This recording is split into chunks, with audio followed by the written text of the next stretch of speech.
Bonjour à tous, nous allons maintenant démarrer ce webinaire. Alors en premier lieu, un rapide tour de table pour présenter les intervenants. Monsieur Serge Angevin, directeur industrie Aerospace Valley. Philippe Walter, directeur délégué à l'aéronautique Aerospace Valley, et donc Marie-Laure Bouzy du service innovation Aerospace Valley. Et nous avons également comme intervenant au téléphone Olivier Rennes de la Directe, qui pourra apporter des compléments d'information à vos questions.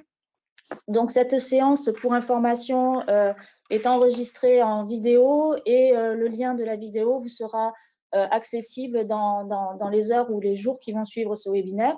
D'autre part, le support de présentation vous sera également diffusé. À l'issue de la présentation qui va durer, on va dire, une trentaine de minutes, vous aurez un échange questions-réponses que vous pouvez activer par le biais de la petite interface de l'outil de webinaire. Vous posez vos questions par écrit et nous les relayerons et nous essaierons d'y répondre. Je laisse maintenant la parole à Philippe Walter.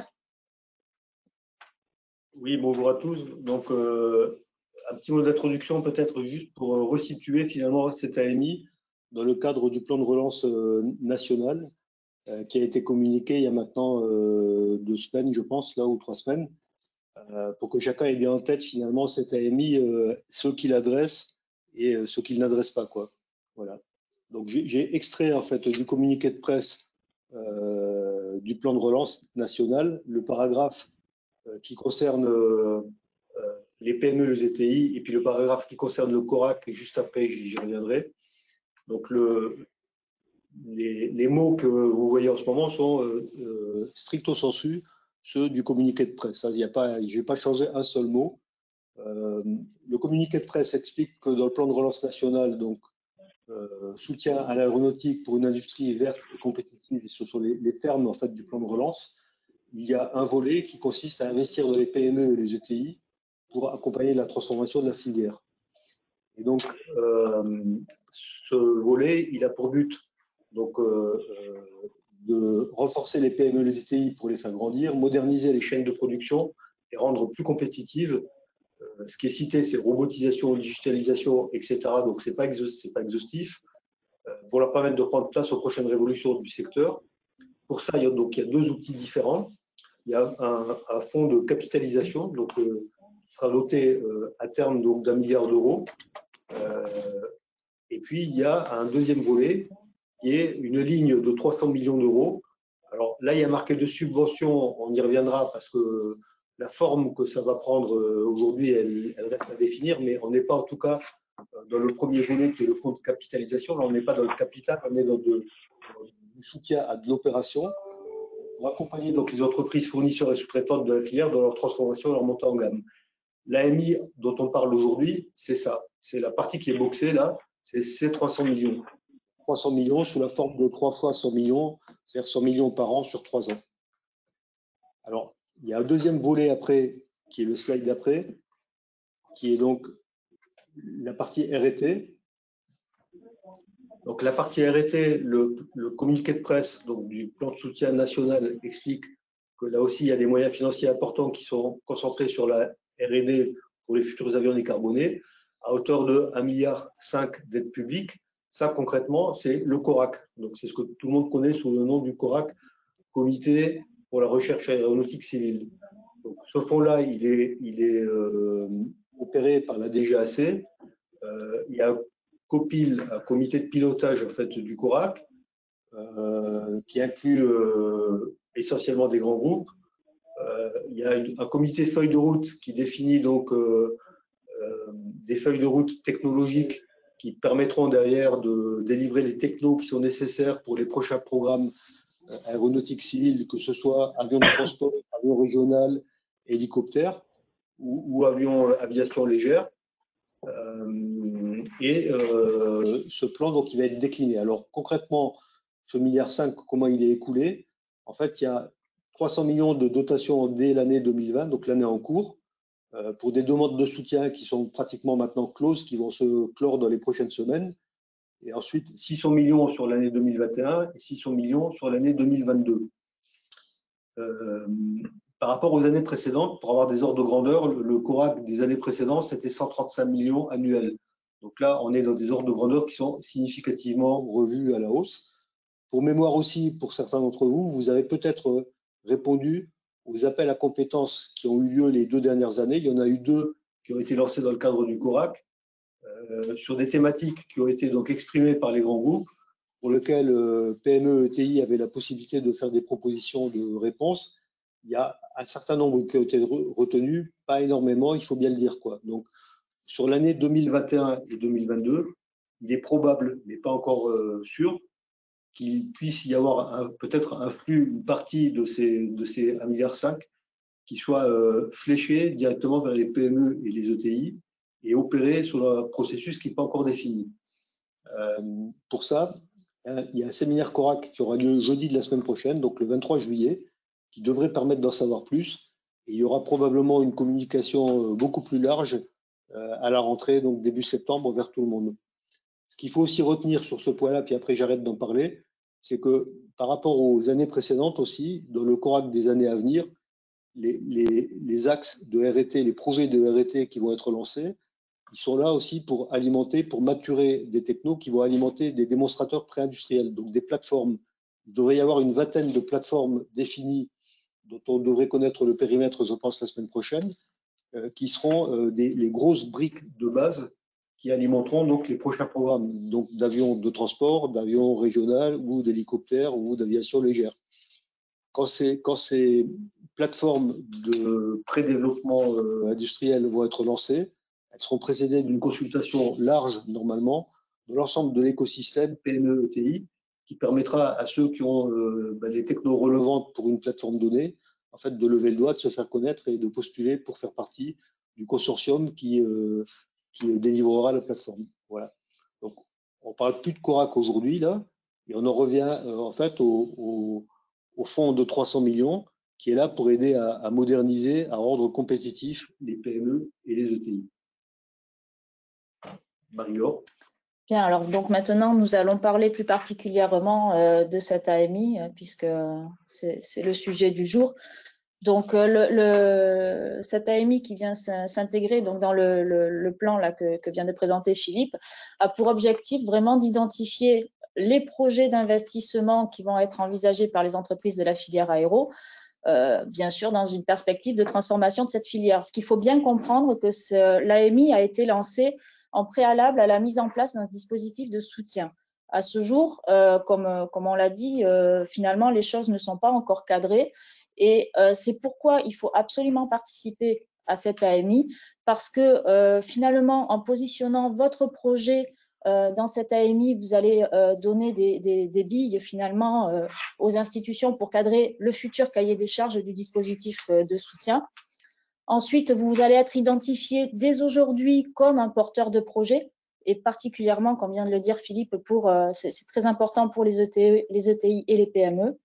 Et enfin, sur les 300 millions qui vont être attribués à ce dispositif de soutien, 100 millions vont être débloqués d'ici fin 2020. Donc, il est important, très, très important de proposer des projets pour venir finalement consommer cette enveloppe de manière à ce qu'il n'y ait pas de perte de financement.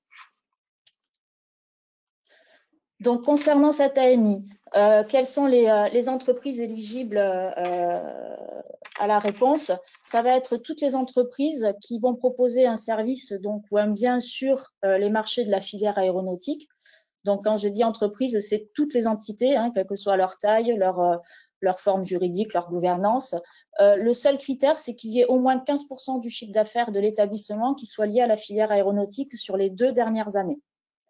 Ensuite, la typologie des projets attendus, ça va surtout se préciser au niveau du plan d'affaires. Il va falloir qu'il soit crédible et qu'il y ait des retombées sociales, économiques et technologiques directement sur le territoire. Donc, qu'est-ce que ça veut dire? Ça veut dire qu'il faut absolument qu'il y ait à la fois des produits et des emplois sur le territoire.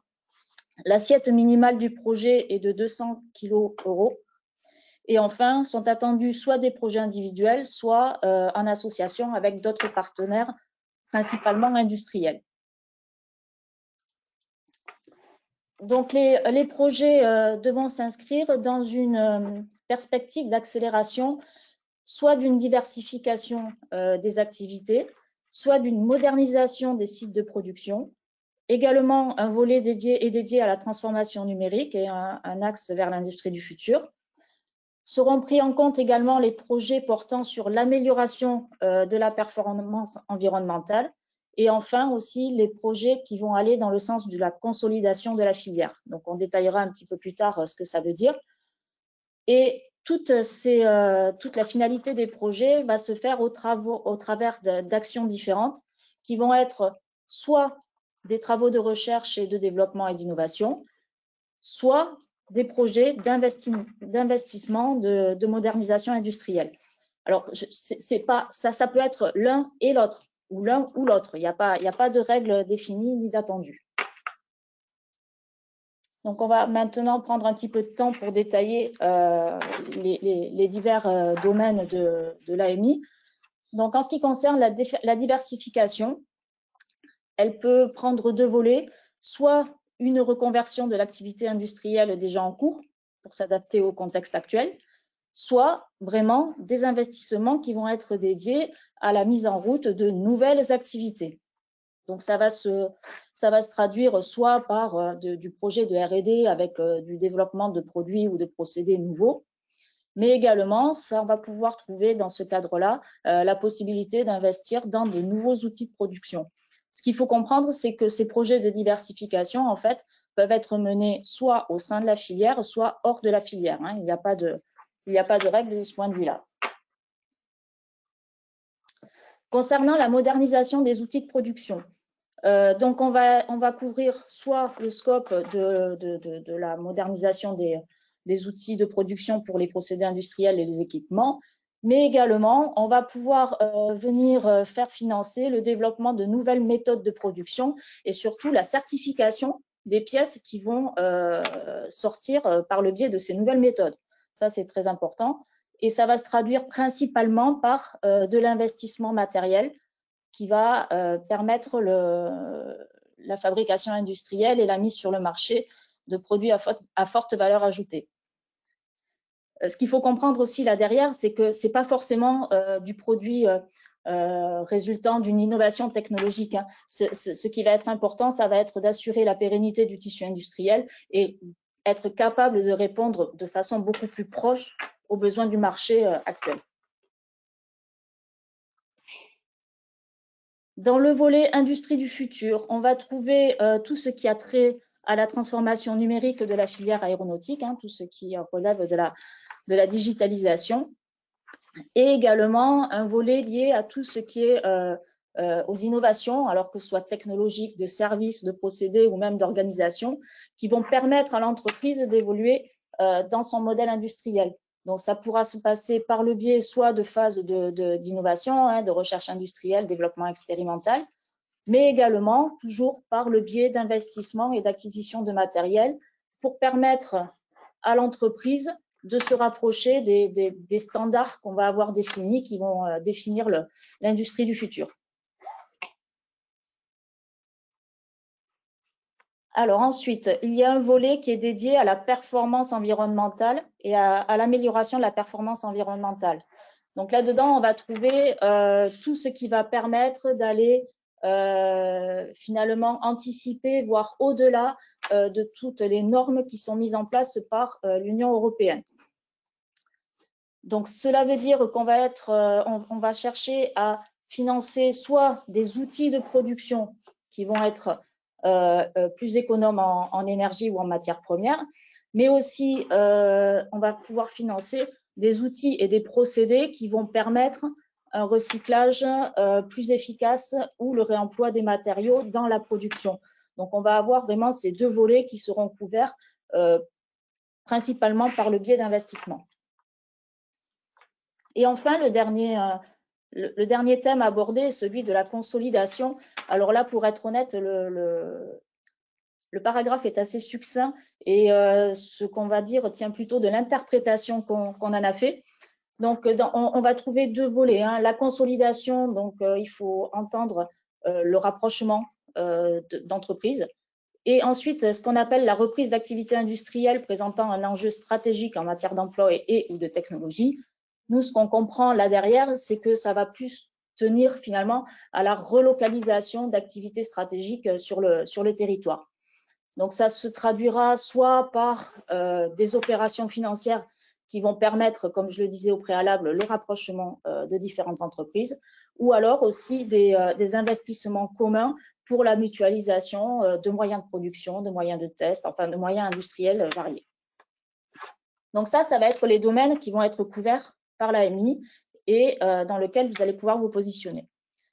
Comme on le disait en tout début de ce webinaire, il faut comprendre qu'à ce jour, aucun cahier des charges n'a encore été défini et on n'a pas de vision sur les modalités de financement qui vont accompagner tous ces travaux. La seule chose qu'on connaît, ce sont les différents cadres réglementaires qui vont régir tous les financements de cette AMI. Donc, ces cadres-là, je vous en ai fait une synthèse. Je ne vais pas tout détailler, c'est trop long, surtout c'est trop ciblé. Simplement vous expliquer qu'on va trouver, alors celui que nous, au niveau du pôle, enfin moi particulièrement, je connais le mieux, c'est celui qui va réglementer les dispositifs d'aide à l'innovation. Et là où je voudrais juste insister, c'est sur la terminologie et ce qu'on appelle petite entreprise, moyenne entreprise et grande entreprise, parce qu'il y a toujours beaucoup de confusion. Et il faut savoir qu'en France, une PME, c'est une entreprise qui emploie moins de 250 personnes et qui a moins de 50 millions de chiffres d'affaires annuels. Dans cette PME, on va trouver deux catégories. La petite entreprise, qui a moins de 50 salariés, et la moyenne entreprise, donc entre 50 et 250 salariés. Au-delà, c'est une grande entreprise, quel que soit le nombre de salariés. On ne fait pas la distinction entre TI, grande entreprise, ça n'existe pas. Vous avez les petites entreprises, les moyennes entreprises jusqu'à 250 et après, tout le reste, c'est grande entreprise. Ça, c'est une notion très importante à avoir pour les aides que vous allez pouvoir percevoir. Ensuite, les taux. Ce qu'il faut bien comprendre, c'est que tout ce que présente Marie-Laure là pour le moment, ce sont quelque part des plafonds d'aide possibles. C'est vraiment important de bien l'avoir en tête. C'est en aucun cas une indication certaine de ce que seront les taux de soutien du dispositif de soutien qu'on connaîtra peut-être en septembre, quoi, parce que le détail en fait du dispositif de soutien, il reste à définir. Il sera entre autres orienté à partir de vos inputs, de ce que vous allez fournir là, comme réponse à l'appel à manifestation d'intérêt. La seule chose qui est à peu près sûre, c'est que normalement, ça ne peut pas dépasser les taux qui sont là, puisque ça, c'est un cadre réglementaire européen. Exactement, j'allais y venir. Là, ce que je vous présente, effectivement, c'est ce qui va cadrer et encadrer la réglementation des taux auxquels vous aurez droit dans le cadre du dispositif. Mais ce sont des taux maximum.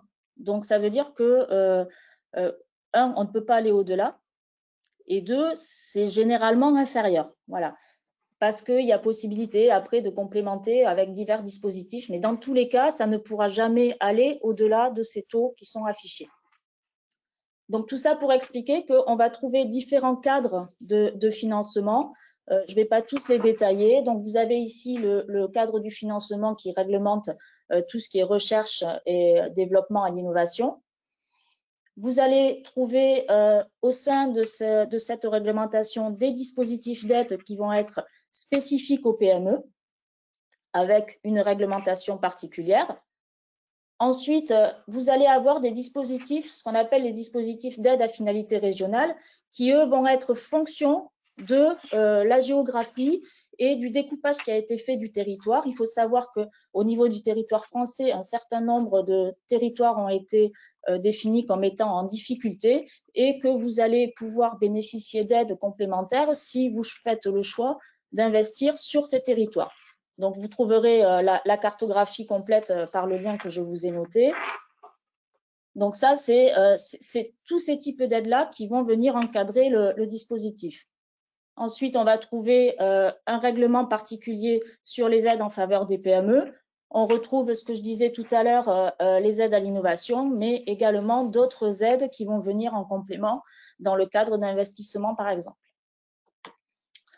On va avoir un dispositif qui va être spécifique à tout ce qui est relatif à la protection de l'environnement. De la même façon, on s'aperçoit que, outre les dépenses et les investissements éligibles, on va avoir des majorations ou des minorations en fonction du zonage que j'ai défini tout à l'heure. Donc, on va retrouver encore d'autres types d'aides en fonction de ce que vous voulez faire, si c'est en termes d'efficacité énergétique, si c'est en termes de recyclage et de réemploi des déchets. Enfin voilà, vous avez vraiment tous les cas qui sont cadrés. Et enfin, le dernier, qui est le régime cadre temporaire pour le soutien aux entreprises qui a été mis en place dans le cadre de la crise sanitaire et qui est venu vraiment en renfort pour un certain nombre d'entreprises. 2 points à retenir. Le montant maximum dans le cadre de ce dispositif est de 800 kg € par entreprise. Et d'autre part, comme il est temporaire, comme son nom l'indique, les aides seront octroyées au plus tard le 31 décembre 2020. Quand on dit par entreprise, Marie-Laure, si ma mémoire est bonne, en fait, c'est par groupe, c'est pas par filiale. C'est par établissement. C'est par... Il faut vérifier ça. Olivier, tu sais répondre peut-être? Ouais, c'est par entreprise. Typiquement, par exemple, un petit groupe de PME ou alors une entreprise qui a plusieurs établissements, eh bien, si par exemple un établissement bénéficie des 800 000 €, l'autre établissement ne pourra pas en bénéficier. C'est ça, c'est par entreprise. Ouais, donc je reformule moi différemment, mais quand on parle de filiales et de groupes, c'est au niveau groupe. Ouais, on regarde la tête de pont. Ouais. Ouais. Ça marche. Voilà.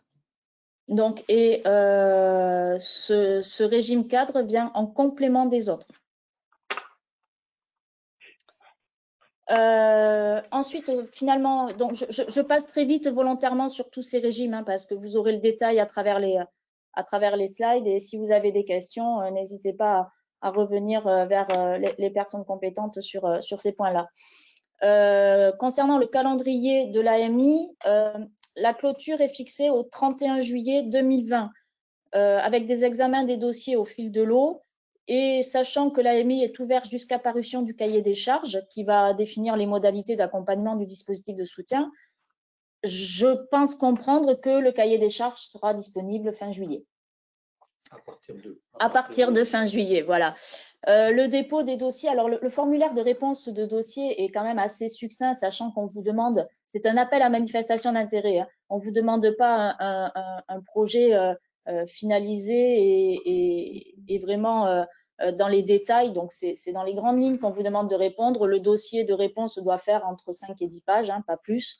Donc, vraiment, prenez le temps de le faire. Il est déposé en ligne sur l'extranet de BPI avec il y a quelques documents administratifs à joindre au dossier.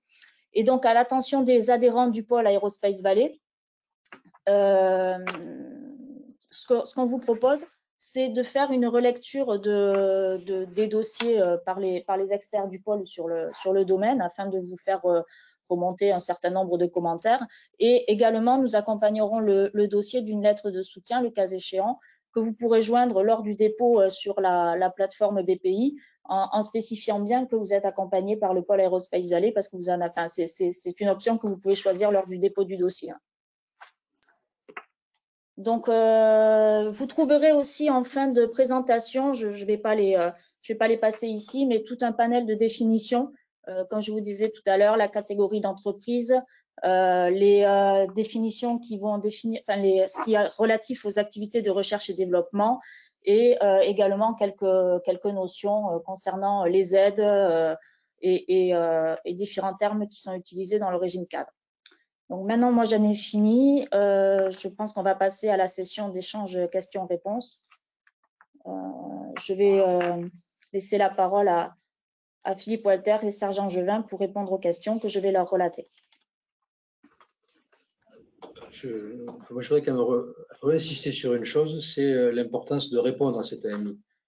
Je crois que le cahier des charges de l'appel à projet sera définitivement établi en fonction de la nature des réponses, la quantité des réponses et du contenu des réponses qui vont être faites. Il y a déjà probablement des choses qui sont draftées ou qui sont déjà intégrées dans le futur cahier des charges, mais les lignes peuvent particulièrement bouger encore. Et donc, je pense qu'il est important que le maximum de gens répondent. Ça ne veut pas forcément dire après qu'il y aura de l'argent pour tout le monde, mais au moins qu'on montre l'expression qu'il y a un intérêt pour cette AMI, un intérêt pour ce budget et un intérêt pour les lignes de ce budget sur les domaines qui ont été cités par Marie-Laure. Je peux peut-être préciser certaines choses. Vous m'entendez ? Ouais. Oui, je croyais que j'avais fermé le micro. Donc, concernant l'appel à projet. Alors d'abord, pourquoi on est passé par un AMI et pas par un appel à projet? Parce que dans un appel à projet, il y a obligation de donner les informations concernant les taux d'aide qui vont être utilisés. Et pour ça, il faut passer par la loi de finances. Il faut que ce soit voté par le Parlement, et la loi de finances rectificative n'est toujours pas votée. Donc, dans ces conditions-là, on a préféré passer par un AMI qui permet à tous de connaître ce qui est recherché comme type de projet, tout en ne perdant pas de temps finalement, parce que 2020, c'est un exercice qui est extrêmement contraint. Vous avez vu, on va avoir que quelques mois pour utiliser autant d'argent qu'en 2021 et en 2022. Ça, c'est la première chose. Concernant le texte de l'appel à projet, il risque de sortir.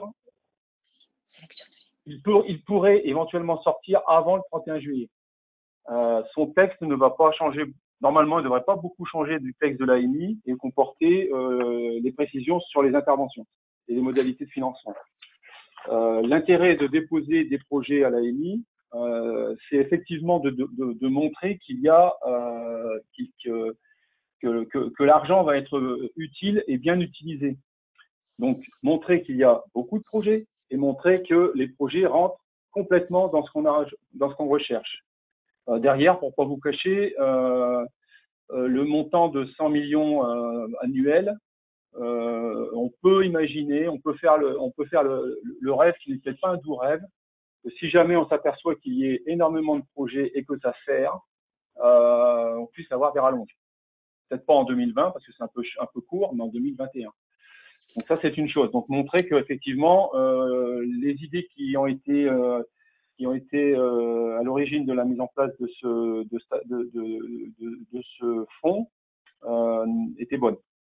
Ça, c'est une chose. Ensuite, qu'est-ce que j'ai pu repérer qui mérite précision peut-être? Aujourd'hui, où est-ce qu'on en est côté des GE? Donc on a un petit peu plus de précision, mais d'une part, il y a encore certains arbitrages à valider au niveau des taux d'intervention. Je pourrais peut-être en dire quelque chose, même si prenez pas de notes. Moi, je peux pas vérifier, mais prenez pas de notes. Et d'autre part, il y a également une convention qui va lier la DGE et BPI qui est en cours de négociation. Et tant que tout ça c'est pas finalisé, l'appel à projet ne peut pas être diffusé et les informations précises ne peuvent pas être diffusées clairement. Voilà. Donc vous avez compris les thématiques qui sont recherchées dans les projets et les typologies de dossiers que ça va générer. Donc de la RDI, de l'Invest et du conseil éventuellement pour les PME. Aujourd'hui, donc vous posez les crayons, sinon je nierai même sous la contrainte, je nierai d'avoir dit quelque chose. Aujourd'hui, on se dirige vers quelque chose qui serait de la subvention uniquement pour les aides à l'investissement et les aides au conseil. Donc uniquement de la subvention. Parce que c'est une question qui s'est posée, est-ce qu'il y aura de l'avance remboursable? A priori, uniquement de la sub pour les aides à l'investissement et les aides au conseil.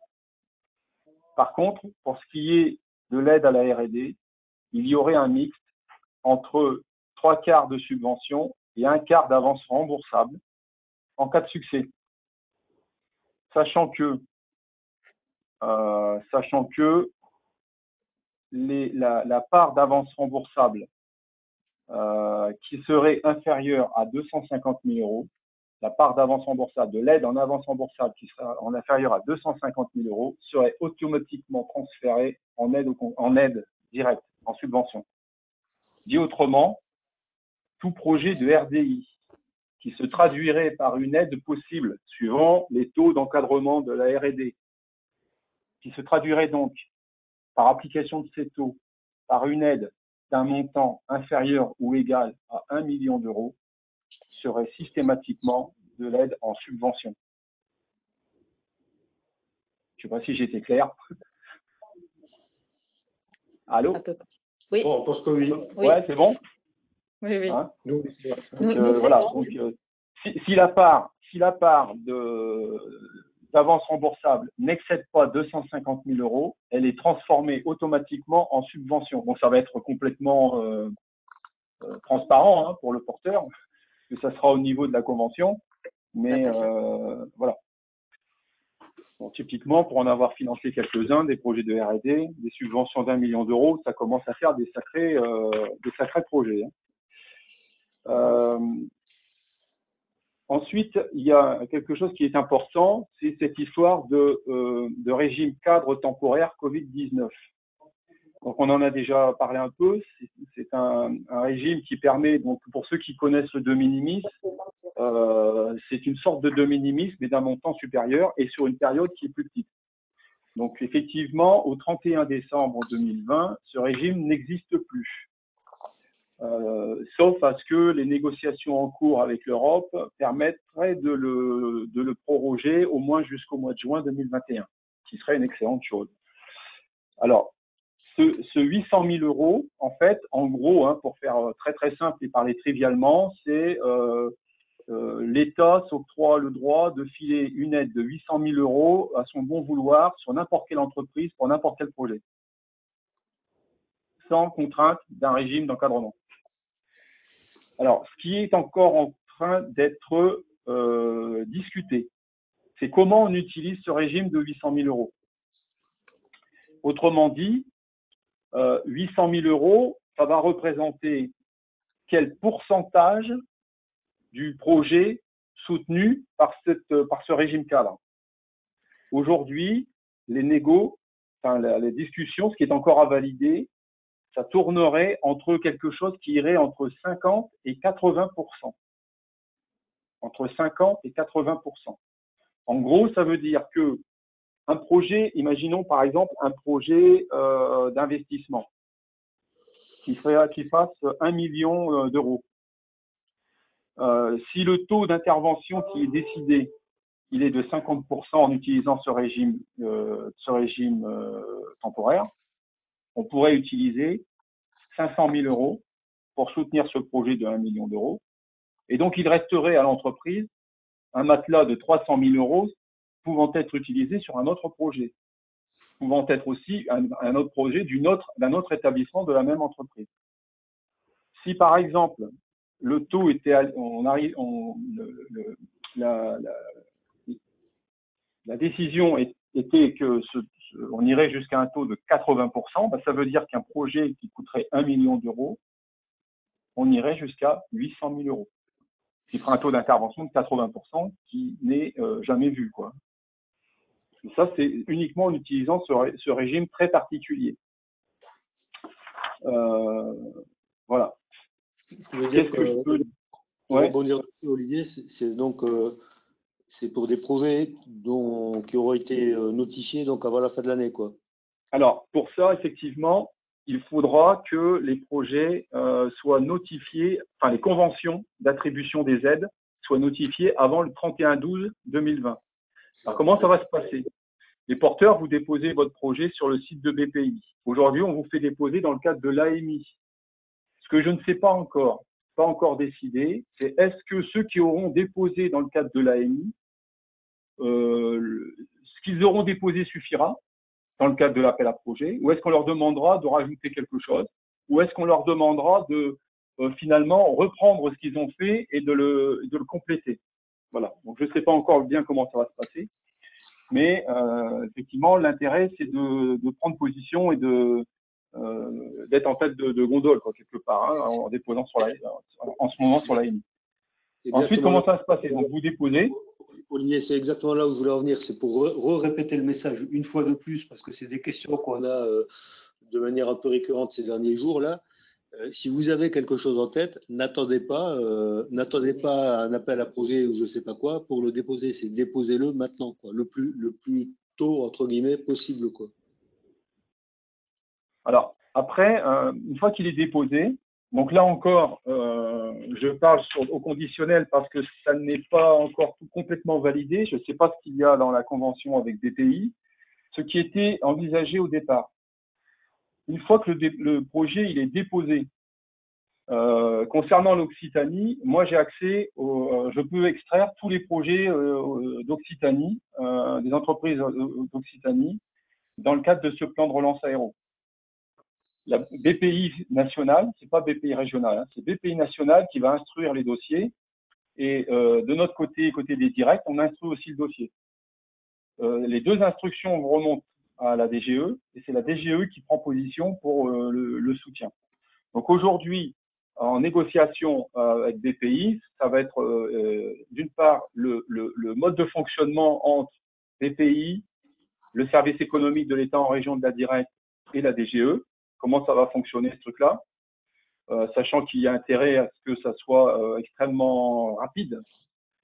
Et en particulier, moi, ce que j'ai demandé, c'est qu'on ait un ordre de priorité à donner à BPI pour intervenir sur les dossiers, parce que, d'une part, pour utiliser au maximum ce régime temporaire là. Donc ça va être une première chose. Et la deuxième chose qui est en train d'être négociée, c'est donner finalement les exigences de la DGE à BPI pour qu'il n'y ait pas de négociation trop ardue sur comment je finance tel ou tel projet. Donc je vous ai donné quelques éléments, à savoir de la subsystématique quand il s'agit d'investissement. A priori, on partirait également sur l'utilisation du régime temporaire dès que le projet il est inférieur à 1,6 million d'euros. Mais ça, c'est encore à valider. Donc, en fait, il faut que BPI sache exactement, en voyant le projet, les projets, le dossier, les assiettes, que sur cette partie-là du projet, on discute pas, j'utilise ce régime cadre, ou j'utilise où j'utilise de la sub, ou j'utilise de l'avance remboursable mélangée à de la sub. Il faut que ça soit bien clair pour éviter qu'il y ait des allers-retours. Parce que à la fin, c'est toujours la DGE qui décide. Donc, si la DGE, in fine, n'est pas d'accord avec ce que BPI dit, on va perdre du temps. Donc, voilà. Hein. Donc, voilà un peu comment ça va se passer. Donc, vous déposez, BPI va instruire. Côté de direct, on instruit également. Ça remonte à la DGE, prise de décision, conventionnement. Et là où il va falloir faire très, très vite, c'est qu'effectivement, tous les dossiers qui vont être aidés en utilisant le régime cadre temporaire Covid-19 devront être notifiés avant le 31/12. Alors, autant vous dire, ça c'est entre nous, que probablement que les dossiers de 2020 vont bénéficier de l'embouteillage qu'on va essayer de supprimer. Donc, en gros, je pense que il y aura plus, les dossiers vont être examinés un peu plus dans le détail en 2021 qu'en 2020. Parce que l'objectif, c'est quand même de soutenir la filière. Donc, encore une fois, les dossiers vont pas être pris n'importe comment, mais malgré tout, on va peut-être pas fouiller autant qu'en 2021 quand on aura le temps, puisque ça sera des dossiers au fil de l'eau. Donc, dépêchez-vous de déposer. Alors, ça répond en partie à une question là, donc, par chat. Est-ce que l'entreprise pourra candidater même si elle n'a pas répondu à l'AMI en cours? Donc, parce que la réponse c'est oui. Par contre, vous l'avez bien entendu, c'est pas les premiers arrivés, les premiers servis, mais enfin, le plus tôt vous arrivez, le plus vous avez de chances d'être servi, quoi. Ouais. Globalement. Ensuite, comment les sociétés de conseil peuvent bénéficier de subventions, soit pour accompagner les projets de nos clients, soit pour diversifier l'offre de conseil? Ma compréhension, c'est que l'objet du projet, ça peut être un produit ou un service, donc du conseil, du logiciel, quelque chose comme ça. Alors, l'intervention, les sociétés de conseil ne peuvent pas être porteurs de projets, ne peuvent pas bénéficier de l'aide. Par contre, elles peuvent être clientes d'un porteur, qui a besoin d'un accompagnement. Donc, c'est dans le cadre de cet accompagnement, le porteur qui doit être forcément tout porteur peut faire appel à une société de conseil pour l'aider, ne serait-ce que pour faire, par exemple, une étude de marché ou je sais pas quoi. Mais les PME, elles pourront bénéficier d'une aide de 50% du coût de ce conseil. Après j'ai plusieurs questions qui reviennent un petit peu à la même. Est-ce qu'une entreprise peut déposer plusieurs dossiers dans la limite où on moi, je dis oui. Par contre, personnellement, j'ai été beaucoup sollicité aussi en tant que point de contact. Moi, je préconise que d'abord de faire un tri, parce qu'il est évident que il y a énormément. Moi, à titre personnel, j'ai repéré 70 dossiers déjà. J'ai un tableau avec 70 dossiers dedans qui représentent plus de 60 millions d'euros d'assiettes. Donc, il y aura beaucoup de dossiers. Donc, c'est pas la peine de faire des projets, de présenter des dossiers où il y a 4 ou 5 projets différents, parce que de toute façon, à un moment donné, on va se poser la question de la capacité financière et humaine du porteur à réaliser ces projets-là. Donc, faites déjà un tri par rapport à l'urgence, sachant que de toute façon, il y a une ressucée en 2021 et une ressucée en 2022. Ensuite, quand on a plusieurs sujets possibles, on ne sait pas trop quoi choisir, et puis éventuellement, il peut s'agir de sujets qui sont dans un même objectif. À ce moment-là, il vaut mieux présenter un seul dossier avec plusieurs lots, plusieurs items différents pour montrer la cohérence du tout. Sinon, on perd la cohérence. On recherche pas à récupérer 5 dossiers différents de la même entreprise. On préfère avoir un dossier avec 5 choses dedans.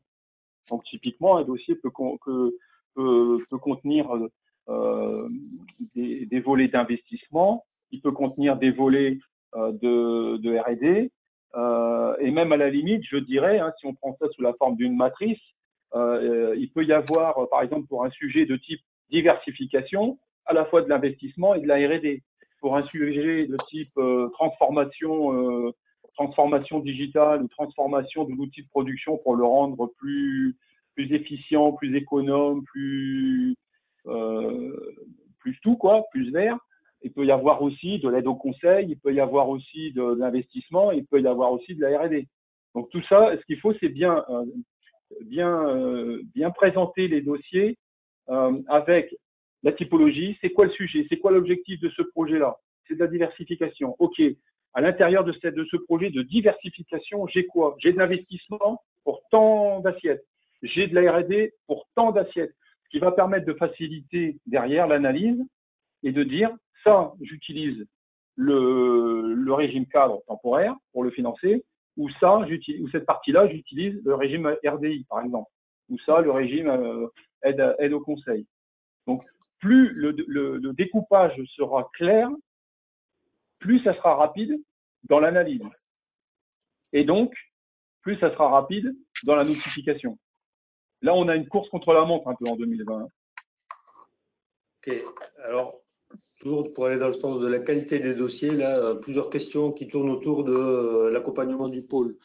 Donc, ce que Marie-Laure vous a présenté et ce qu'on a déjà mis en action pour ceux qui se sont déjà manifestés, c'est on vous propose en fait de vous relire en fait votre dossier avant que vous le déposiez en fait sur le site BPI France pour vous aider à bien rentrer dans le cadre en fait de l'AMI et le cas échéant donc de l'accompagner d'une lettre de soutien du pôle. Donc c'est ce qui a été fait pour les dossiers qui ont été présentés jusqu'à maintenant. Donc les points de contact pour ça, vous avez les 3 qui étaient comme organisateur là, du webinaire d'aujourd'hui, donc Marie-Laure Gouzy, Serge Angevin ou bien moi-même Philippe Walter. Donc, vous écrivez indifféremment à l'un des 3, vous mettez les 2 autres en copie et le premier parmi les 3 là, qui reçoit le mail vous répond. Voilà. Donc, ensuite, est-ce qu'il est intéressant, souhaitable de proposer des projets multi-partenaires? Et aller au-delà de cette question, de savoir est-ce qu'il est intéressant d'intégrer des laboratoires? Alors, Ma compréhension, c'est que c'est permis, c'est possible, c'est pas en aucun cas une obligation, quoi. Donc, on n'est pas dans le cadre là de quelque chose qui est purement collaboratif. Vous pouvez très bien, tout seul, avoir votre propre projet en tant que PME ou ETI de modernisation, de diversification pour lequel vous avez besoin de personne, quoi. Donc, la seule chose, c'est que dans un cadre collaboratif, il y a des points de bonus au niveau de l'aide. Est-ce que les laboratoires est-ce qu'on peut intégrer les laboratoires dans ce cadre-là ou est-ce qu'il faut les prendre en sous-traitance? Alors ça, c'est pas précisé. Ça n'est pas précisé. De même qu'il n'est pas précisé si c'est une excellente question que je vais remonter parce que je ne sais pas préciser si en fait la convention elle concerne que le porteur ou s'il y aurait éventuellement, par exemple, si on a un projet de R&D collaboratif avec plusieurs entreprises, si ça déclenche plusieurs conventions, parce que c'est pas tout à fait la même chose. Ça a un impact financier sur le porteur si c'est lui qui doit tout prendre en sous-traitance. Donc je prends la question. Après, si on remonte d'un cran, et c'est pour ça que j'essaie de resituer ça dans le cadre du plan de relance général, quoi. Le plan de relance général, on est bien dans un volet là qui adresse les ETI, les PME. Donc je pense que dans l'esprit du plan de relance, et je ne préjuge pas de comment ça sera interprété après au niveau national, les porteurs principaux, si je puis dire, on peut imaginer que ce soit des PME, des ETI, quoi. Ouais, tout à fait. Alors après, on a pas mal de questions, donc j'essaie d'accélérer un petit peu. Donc est-ce qu'on peut déposer plusieurs projets? On l'a dit, ça. Est-ce qu'on peut en dire un peu plus sur le volet diversification? Donc diversification, ce qui est précisé dans le texte de la RI, c'est que c'est de la diversification au sein ou en dehors de la filière aéro. Alors, en dehors de la filière aéro, on a eu des exemples récents là où on a connecté un certain nombre d'entre vous à la filière des nouvelles énergies où certains grands groupes de cette filière, pour ne nommer personne, type Engie, Suez, Total, etc., en fait, avaient des besoins bien précis pour lesquels ils pensent que les technos sont disponibles dans l'écosystème aéro. Donc, en fait, il y a eu plusieurs séries de webinaires organisés là aussi pour vous connecter. Je sais qu'il y a au moins 30 boîtes membres du pôle qui se sont connectés et que normalement les premiers contrats ou le premier contrat en tout cas doit être signé à l'heure qu'il est, quoi. Donc ça, c'est un exemple de diversification en dehors de la filière. Un exemple de diversification dans la filière, c'est un des membres avec qui j'étais au téléphone ce matin qui compte développer un produit en propre qui va au-delà de son scope mais qui reste dans la filière aéro. Donc c'est un produit pour l'aéro mais qui va au-delà de sa gamme de produits actuels.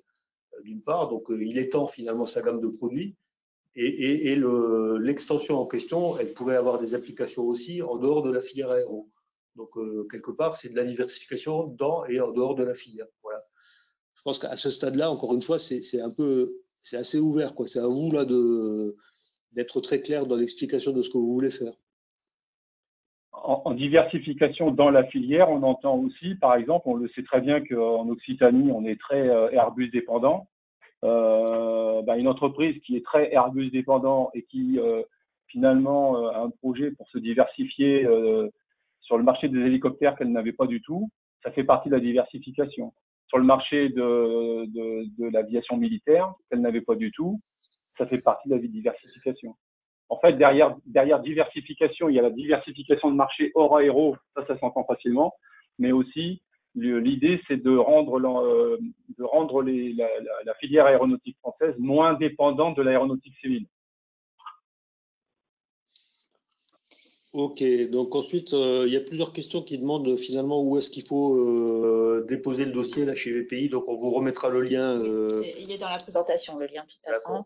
Ok, donc vous allez avoir la presse, vous allez avoir le lien. À qui soumettre le pré-dossier, ça on l'a dit. Moi, j'ai deux questions là que je voudrais relayer. Ça concerne principalement les jeunes entreprises, on va dire. S'il n'y a qu'une seule liasse fiscale, est-ce qu'on est éligible dans le cadre de l'AMI? Puisque là, le critère, c'est pendant 2 ans, c'est d'avoir 15% de chiffre d'affaires aéro pendant 2 ans.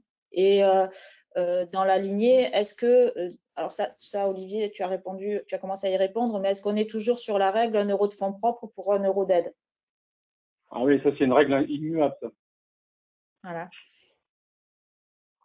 Et donc, concernant la jeunesse des entreprises, entre guillemets, pour ceux qui n'ont qu'une seule IAS fiscale à présenter, est-ce qu'ils peuvent quand même soumettre? Joker, je pose la question. Ok, alors une question là qui va être pour toi, là, je pense, Olivier, c'est éligibilité des investissements matériels pour le volet modernisation de l'AMI. S'agit-il uniquement des amortissements des CAPEX pendant la durée du projet ou bien de l'intégralité des CAPEX? On parle que de l'amortissement ou du CAPEX de sa globalité? S'il s'agit de demander une aide à l'investissement, c'est carrément le CAPEX. C'est le prix de revient hors taxe. C'est le montant total, quoi. Le montant total. Alors, il y a une petite particularité sur ça, c'est que pour les PME, il n'y a pas de souci. Les PME elles sont aidées. Par contre, les montants, c'est en règle générale, une petite entreprise, c'est de l'ordre de 20%, une moyenne, c'est 10%, et une grande entreprise, au sens de ce que Marie-Laure a dit tout à l'heure, c'est zéro. C'est zéro, sauf à ce que cette entreprise-là soit dans une zone AFR, donc en Occitanie, il n'y en a pas tellement, et qu'en plus, cet investissement s'inscrit dans le cadre de la mise en place d'une nouvelle activité. Et quand on dit nouvelle activité, c'est une activité qui lui fait changer son code NAS. Donc moi, personnellement, je ne connais pas d'entreprise qui se situe dans cette configuration-là. Donc là, on voit tout de suite que quand il s'agit d'investissement, hormis les PME, avec les taux que j'ai indiqués, on n'a pas beaucoup de possibilités d'intervention, sauf au travers du régime temporaire. Donc, on peut imaginer qu'une ETI, par exemple, qui n'est pas en zone AFR, admettons une ETI de Toulouse, ça en général c'est le pire, quand on est une ETI à Toulouse, on n'a droit à rien, ou à Montauban, c'est pareil,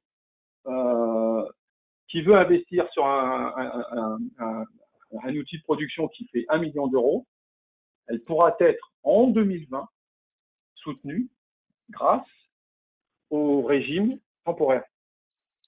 En 2021, aujourd'hui, elle ne pourrait pas. Sauf à ce que ce régime temporaire soit prolongé. Mais pour le moment, on peut dire que seuls les projets d'investissement matériel peuvent être soutenus pour des ETI que en 2020. Après, quand il s'agit de projets de R&D, au niveau de la R&D, vous avez énormément, quasiment tout est éligible à l'assiette.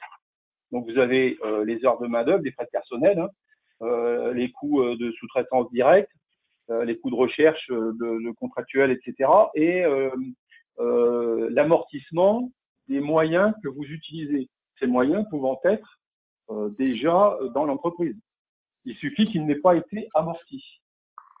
Et ça se compte comment? Ça se compte au prorata de l'immobilisation, entre guillemets, du moyen en question pendant le projet de R&D. Donc, typiquement, vous utilisez, je sais pas moi, vous avez un projet qui fait 1 an. Et sur les 1 an, si vous y mettez un chronomètre à côté et que vous l'utilisez en cumulé 3 mois, vous pouvez prendre 3 mois d'amortissement de la machine. Si par contre, cette machine, le temps que vous l'utilisez pendant le projet de R&D, elle est bloquée, vous pouvez pas l'utiliser à autre chose, parce que ça nécessite un montage, démontage, j'en sais rien, etc. Elle est dédiée au projet lui-même et on ne peut pas l'utiliser à autre chose. Mais par contre, vous ne l'utilisez pas 24 heures sur 24. Et malgré tout, vous pouvez déduire au niveau de la R&D la durée totale, entre guillemets, d'immobilisation. C'est-à-dire, si vous avez votre projet d'1 an qui mobilise la machine pendant 1 an et que vous ne pouvez pas l'utiliser à autre chose, vous avez 1 an d'amortissement possible sur cette assiette. Je ne sais pas si j'ai été très clair.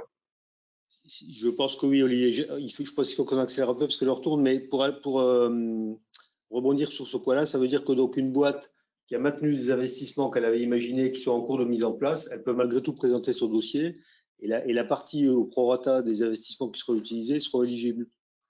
Dans la R&D, parce que si c'est un investissement matériel et soutenu au titre du régime d'investissement, là, c'est pas bon. Si elle a déjà fait l'inverse, c'est pas bon. On pourra pas.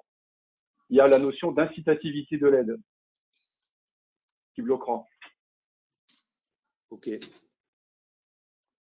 Il y a une question, alors c'est pas exactement du même genre, j'essaie juste de la trouver. Il y a beaucoup de questions. Une question sur la diversification là-bas. Une diversification par une opération de croissance externe par l'acquisition d'une société spécialisée dans un autre domaine entre-t-elle dans ce dispositif? Donc, est-ce que dans les fonds qui sont prévus, il y a des fonds qui sont directement dirigés vers des opérations de croissance externe pour financer des opérations de croissance externe? Pas ces fonds-là. Les 300 millions d'euros ne sont pas faits pour faire de haut de bilan. Le haut de bilan, c'est le 1 milliard. C'est le fonds de 1 milliard. Le fonds de 1 milliard, il va être géré par un fonds, enfin par une société de gestion de fonds, genre CE Management, genre Tikeo, genre tous ces gens-là qui répondent à un appel d'offres national, là, international pour le moment. On ne sait pas encore qui va le gérer et l'objectif, alors pour tout dire, moi j'ai quand même des craintes que ce fonds puisse être actif en 2020. Pourquoi? Parce que la priorité de ce fonds, ça va être d'engager des travaux, et c'est long hein, d'intervenir en haut de bilan dans une boîte, d'engager des travaux auprès des entreprises considérées comme étant stratégiques par les grands donneurs d'ordre, par les 4 grands donneurs d'ordre de la filière. Nous, on va les aider aussi, donc là c'est le travail de la task force du GIFAS. Nous, on les aide à aller chercher aussi des gens qui sont stratégiques pour eux, mais dont ils n'ont pas conscience. Genre des rangs 2 et des rangs 3. Il y en a quelques-uns comme ça, où si ces gens-là, ils disparaissent, ben, il y a des choses qui poseront problème. Donc, ils vont d'abord intervenir là-dessus. Donc, ça va être un peu compliqué. Moi, j'aurais tendance à dire que s'il y a un sujet comme ça qui vient sur la table, alors si c'est urgent, si ça doit se faire, bon ben, je dirais, bah tant pis, hein, il faut pas perdre de temps non plus. Mais si c'est un projet qui va mettre un peu de temps aussi, ben de suite de l'identifier, et nous on peut le remonter après. On peut le remonter au niveau du GIFAS, au niveau de sa task force. Ok, plusieurs autres questions d'éligibilité des dépenses. Une sur la date. Donc, à partir de quand les dépenses seront éligibles? La rétroactivité au 1er juillet, par exemple, est-elle possible? Non. Alors, là encore, ça va faire partie pratique. La question pratique, ça va faire partie de la convention PPI. Normalement, ce qui se passe, c'est que quand une demande d'aide est formulée au travers d'un dépôt de dossier, le financeur ou son agence, donc là typiquement BPI pour l'État, doit faire un accusé de réception du dossier complet. À partir du moment où le dossier il est considéré comme complet, c'est-à-dire qu'il y a toutes les pièces dedans qui sont demandées, les dépenses deviennent éligibles à compter de cette date-là. Donc logiquement, BPI devrait, à réception de vos dossiers, les vérifier qu'il y a tout ce qui est attendu, et envoyer un courrier type, qui dit votre dossier est déclaré complet. À partir de là, les dépenses sont éligibles, même si la convention elle est signée le 31 décembre. Et sachant donc, si votre dossier il est déclaré complet, par exemple le 1er août, et que la convention elle est signée le 15 novembre, les dépenses qui ont été faites entre le 1er août et le 15 novembre sont éligibles. Oui, sachant que pour le moment on est au stade AMI, donc jusqu'au 31 juillet, donc au 1er juillet, les dépenses ne seront pas éligibles, quoi. Pour être très concret sur la date. Voilà. Une autre question qui concerne les dépenses de type marketing pour lancer un nouveau produit, est-ce qu'elles sont éligibles? Ben, ça fait partie, à mon sens, de ce qu'on appelle le conseil. C'est l'étude, c'est une étude, un conseil, c'est une prestation externe qui a été recherchée, quoi. Ouais. Ok. Est-ce qu'il y a des types de questions vraiment auxquelles on n'aurait pas répondu? Alors, sur une question sur le cumul en fait et les plafonds de taux d'aide. Est-ce qu'on peut cumuler de l'ADER et du national, quoi? J'ai pas entendu. Est-ce qu'on pourra cumuler un financement au titre du dispositif qui sera mis en place, virgule, et puis un complément au titre du plan ADER régional, quoi? Ah bah, de toute façon, les aides, elles sont toutes plafonnées avec les encadrements. Donc, une fois que l'État sera intervenu, il restera, à mon avis, pas de place pour une intervention complémentaire. Par contre, ce qu'il faut savoir, c'est que, par exemple, un dossier de R&D qui serait une assiette d'un montant de 1 million d'euros, par exemple, qui serait soutenu à hauteur de, je vais dire un chiffre, n'importe quoi, 40%. Donc, il recevrait une aide de 400 000 euros. Il y aurait donc 600 000 euros qui n'auraient pas été soutenus par une aide. Il faut savoir que ces 600 000 euros-là sont éligibles au crédit impôt recherche. Ok, donc une autre question là, sur un projet peut-il être réalisé par plusieurs établissements de la même entreprise, dont un en Occitanie? Je pense que la réponse c'est oui, quoi, clairement, puisqu'un projet peut être collaboratif, a fortiori collaboratif entre les filiales d'une même. Oui, projet, oui. Voilà, et donc collaboratif entre plusieurs PME ETI, oui, encore une fois, oui, c'est écrit explicitement dans l'ANI. Alors, est-ce qu'il y a des choses… Alors après, on va peut-être pas considérer la notion de collaboratif si c'est deux établissements de la même entreprise. Ouais, le collaboratif, c'est vraiment que ça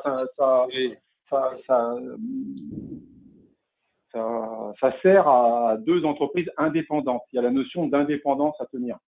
Oui, ça c'est pour le volet bonus, quoi. Oui, voilà, c'est ça. Mais après, oui, effectivement, il peut y avoir des travaux. On peut très bien imaginer qu'une entreprise qui a deux établissements, il y en a un qui fait plus de la R&D et l'autre plus de la fabrication. Même s'il y en a un qui est en Occitanie et l'autre qui est en Nouvelle-Aquitaine, par exemple, ça marche. Hein.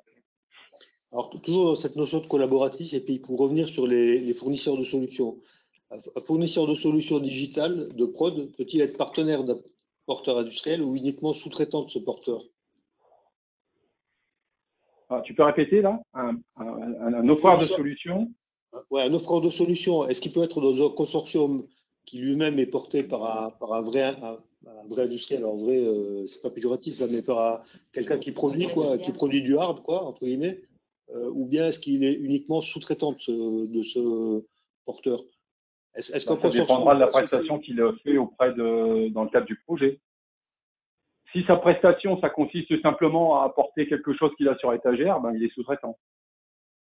Il est fournisseur simple. Si par contre, au titre du projet, il apporte sa science, je veux dire, qui peut se traduire in fine par développer quelque chose de nouveau ou qui n'existe pas ou qui va se traduire par une organisation qui après nécessite la mise en place d'un outil que lui-même peut mettre à disposition, mais pas que lui, sa prestation au titre du projet, elle peut être considérée comme du partenariat. S'il ne fait que fournir quelque chose qu'il a en magasin, la réponse est non, il est fournisseur. S'il amène sa spécialité, sa connaissance, sa science, la réponse est oui.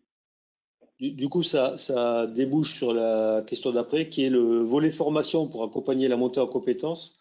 Peut-elle être éligible? Le volet formation, pardon, peut-il être éligible? Non, le volet formation, il faut qu'il soit à part dans le cadre de la formation classique, quoi. Dans le cadre des soutiens à la formation.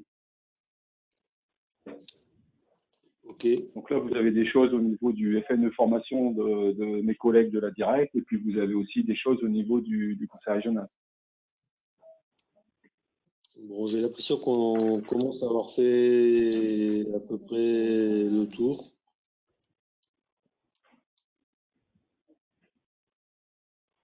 Alors, ouais, une question générale là, et je rebondis pour mes collègues là, autour de la salle. Comment se faire connaître auprès des porteurs de projets? Donc, je suis offreur de solutions. Comment me faire connaître auprès des demandeurs de solutions? Donc, on organise là, à la rentrée, mi-septembre.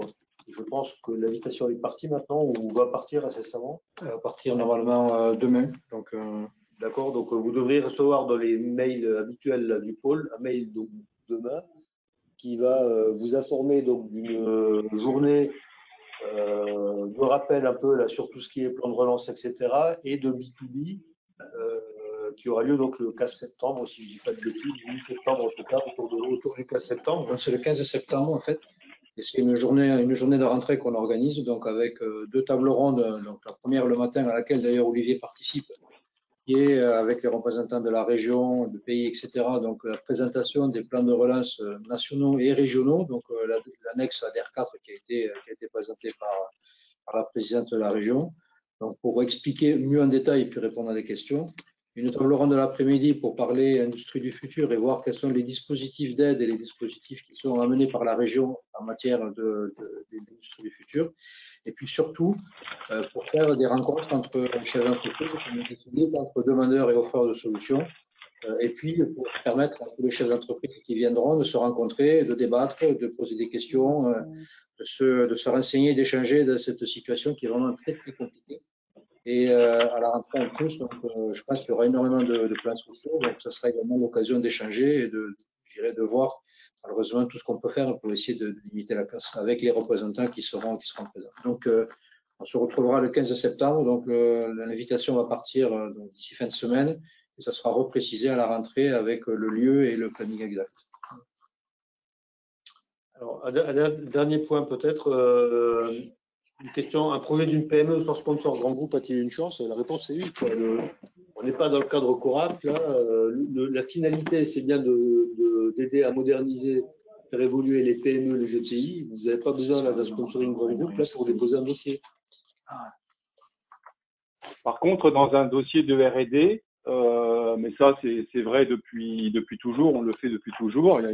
Dans un dossier de R&D, si votre projet il s'inscrit dans quelque chose qui intéresse déjà un donneur d'ordre, c'est bien d'avoir une lettre d'intention, une lettre de soutien qui permettent de dire oui, ce qu'ils sont en train d'essayer de faire là, ça peut m'intéresser. De end user de manière générale, en fait, de marché. En le reformulant différemment, parce que c'est un peu différent de la question, c'est si vous savez substancier le fait que vous avez bien un marché derrière ce que vous proposez, effectivement, ça a plus de poids. Mais ça ne veut pas dire strictement sensu que vous avez besoin d'une lettre de sponsoring d'un grand groupe. Non. Pour redécoder par rapport à des questions qu'on nous pose par ailleurs. Quoi. Moi, j'ai l'impression qu'on a fait à peu près le tour, Marie-Laure et Serge. Oui. En fait, une précision. Donc, c'est vrai qu'on a eu l'opportunité qu'Olivier Rennes intervienne pour le volet Occitanie, mais tout ce qu'on a dit et toutes les actions dont on a parlé prennent place aussi en Nouvelle-Aquitaine. Hein. Oui, on dit autrement, il n'y a rien de ce qu'on a dit qui est propre à l'Occitanie, quoi. Sauf quand on a parlé du plan ADER. Et vous avez en gros l'équivalent côté Nouvelle-Aquitaine. Ça s'appelle le plan Marise-Bastier. Voilà. Donc, tout ce qui a été dit aujourd'hui est complètement applicable où que vous soyez. Alors, côté Nouvelle-Aquitaine, mon homologue point de contact pour l'AMI, c'est Cédric Portabonnette. Et d'ailleurs, la journée qu'on organise le 15 septembre sera dupliquée également à Bordeaux, de manière à ce qu'on ait le même niveau d'information sur les deux régions. Voilà, on va s'arrêter là parce qu'on a un petit peu dépassé le temps imparti. Merci à tous les intervenants. Merci Olivier de ta disponibilité, d'avoir répondu à toutes ces questions. Et donc, je vous ai communiqué sur la présentation les points de contact au niveau du pôle. Donc, n'hésitez pas à nous solliciter pour toute question complémentaire, soit nous, soit Olivier, en fonction des disponibilités. Merci à tous et bonne fin de journée. Au revoir. Au revoir. Au revoir.